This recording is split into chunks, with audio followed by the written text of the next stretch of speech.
Do you know where your food comes from? Art Johnson is the student coordinator for the TIGUR Initiative for Gardening and Urban Settings, also called TIGUrS. He's in charge of the TIGUrS Garden, where a group of students, volunteers, and professors of the University of Memphis are promoting local organic food in the hope of encouraging better nutrition and sustainability. What is the idea behind the TIGUrS Garden project? The idea behind the TIGUrS Garden is it provides a model of what an urban garden could and should be. It was the brainchild of Dr. Carol Buddington, and Director of Animal Care. And there was more than one occasion that she realized when speaking to students that they don't understand the value of quality food, organic food, and a lot of them don't even know where food comes from. So this garden is all organic. What does that exactly mean? What it means is that we use methodologies and materials that lend themselves to a harvest that you can pull right off the plant and eat right on the spot. You don't have to worry about toxins. You don't have to worry about pesticides. You don't have to worry about things of that nature being part of the process of what we grow here. So we don't use a standard pesticide with pyrethroids and other harmful chemicals. The most we would use is a soap and water combination or a pepper wax and garlic combination, all of which are 100% natural and don't do harm to the plants, and they don't build up toxins in the harvest. We try to use compostable materials, sustainable materials, so that we stay on this side of the sustainability issue. So we do everything that we possibly can to maintain as organic a product as we can do. I would say, according to the USDA guidelines, we're probably well within their confines of what is considered organic. What is your favorite part of being a student coordinator here at the TIGUrS Garden? I don't know of any part of it I don't enjoy. I enjoy working with the students. It's always a lot of fun and an interesting challenge. I enjoy working with volunteers that come into the garden.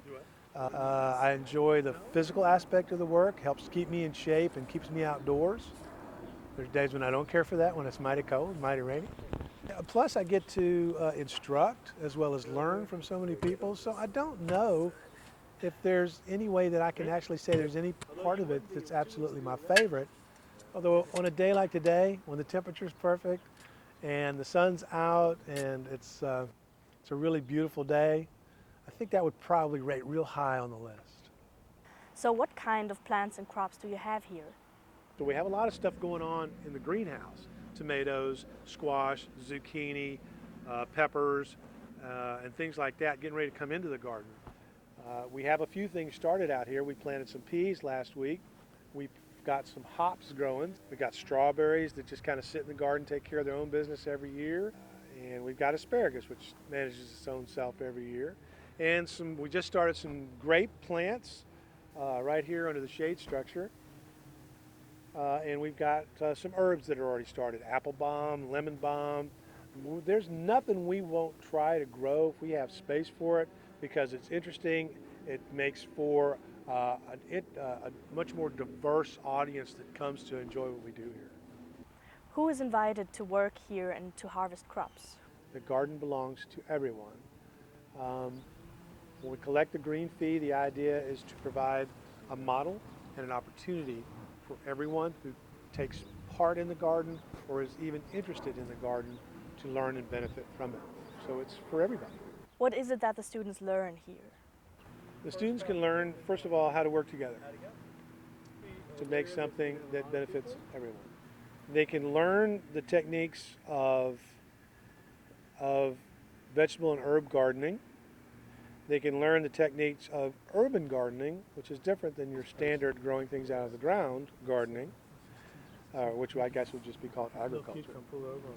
They can learn about organic gardening, which is differentiated from standard agriculture. And then they can learn how to take these ideas into their neighborhoods and spread the wealth so far as the knowledge and what they have to reap. Daniel Firkin is 22 years old and an anthropologist senior. He's a student worker at the TIGUrS garden. How come you work here in the TIGUrS garden? I started about a year ago. I heard it through Carol Buddington. And at first I was sort of like, this might be fun. But now I'm really glad that I made the decision to work here. What do you like best about working here in the garden? I just love working outdoors, getting my hands dirty, playing in the dirt. This is just like really meaningful for me at least because I get to see everything that I put into when harvest comes around, I get to see all the hard work that I put into actually just manifest itself. And it's really just a sense of accomplishment that I feel that I get to be part of this and something greater for the community too. How has working in the garden personally affected you? Oh, really? This whole experience has been really great for me. I've actually figured out just something that I'm really interested in, and just being part of this, it just feels like so much bigger than myself that I could actually go out and help hundreds, thousands of people get fresh food and be able to grow their own food. And it's just something that it's really important to me. Like Memphis itself, there's really no grocery store once you get outside of downtown Memphis until you get way out into the suburbs. So being able to go out and be able to help people that just generally can't get a healthy diet is just something that's deep feeling for me. And I'm just glad to be able to be a part of this. The garden is located next to the field house, just off Zach Curlin Street. If you want to be a part of this unique green project, contact Greg Russell at 901-678-3811 so that you know where your food comes from.